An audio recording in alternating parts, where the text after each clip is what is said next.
everyone, welcome back to my channel. This is Yahua, a final year PhD candidate now waiting for graduation. As someone who have lived in Melbourne for almost 8 years, I have explored nearly every corner of Melbourne and its surroundings. In today's video, I will share some local approved city walk itineraries I use when showing my parents around. I prepared 2 routes around the city and some tourist attractions in nearby suburbs.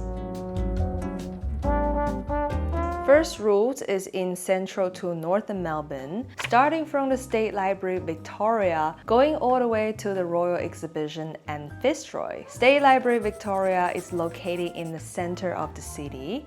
It's also Australia's oldest public library, where you can look at the iconic dome closely and feel the library vibe. 3、2、1 It also has different exhibitions inside, so take your time to walk around the building.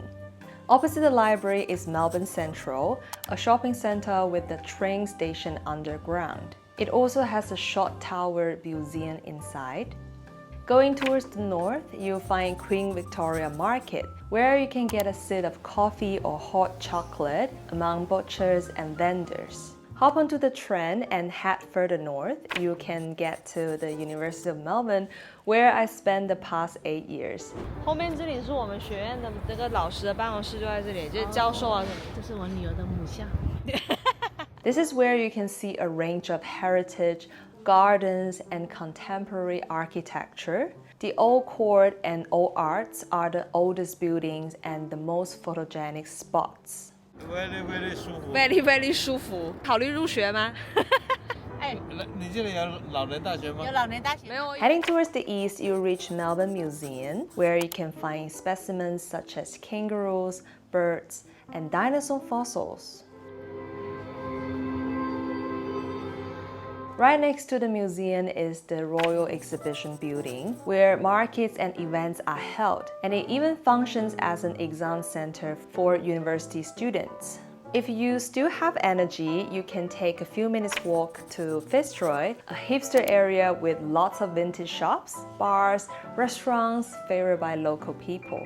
In this route, apart from Melbourne Museum, all the spots are free to visit, and they are also not too far away from each other, so you can reach the next destination on foot or on train, so remember to wear a pair of comfy shoes. And inside the city area, the train is free, but outside of the free train zone, don't forget to tap the local transportation My Key card. If you want to get food or souvenirs, you can bring some cash, but no need to bring too much because first, Australia doesn't have a tipping culture, and second, using cards is the most convenient way to pay. Now, we have been to the northern part of Melbourne. It's time to take a look at the central to the southern part, starting from my favorite gallery, NGV, Australia's oldest and most visited art museum, where you can find modern, contemporary, Western, Eastern, and Aboriginal arts, etc. Walking across the Yarra River, you can find Flinders Lane. Lots of Italian restaurants are there, and some Asian cuisine as well. I also took my parents to try my favorite gelato spot. Then, just a 3 minutes walk, you'll get to Flinders Street Station, another signature architecture in Melbourne. Across the street is St. Paul's Cathedral, a peaceful place in the busy CBD area. And opposite the church, there is Fat Square. They usually have events at the weekends and lots of seagulls as well. Another 5 minutes walk towards the east, you can find Hosier Lane, which is also popular among Chinese as Jay Chou has been there before.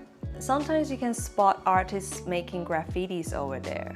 And just 2 train stops away, you'll find Chinatown, located in the heart of Melbourne CBD. Why visit Chinatown in Melbourne, you may ask? I will say that it's worth visiting because this place is a living museum. You taste history in the Chinese immigrants' dedication to preserving traditions and genius in how they reinvent dishes for Aussie tastes.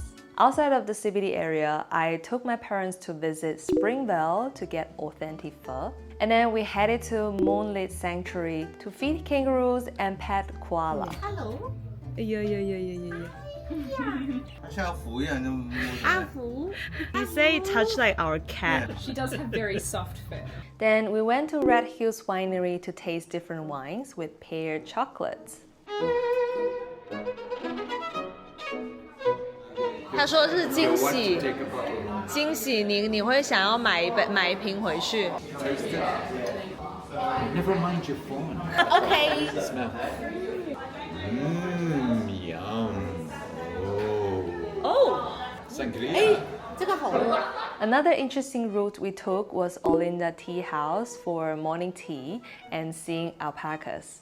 And we also visited Dandenong Garden nearby. It was really lovely with lots of spring flowers. These two suburban routes are fun to explore, but you better to go there by car. Anyway, that's the itinerary I took my parents to, and I also recommend these places to you. There are some other more famous tourist attractions in Melbourne or in Victoria in general, like the Great Ocean Road, Phillip Island, Puffing Billy, Mornington, Hot Springs, etc. Maybe Melbourne is not as well known as Sydney, but it does have lots of lovely places around. Hope you enjoyed today's video and hope you get a chance to visit Melbourne one day. Thanks for watching and I'll see you in the next one. Bye!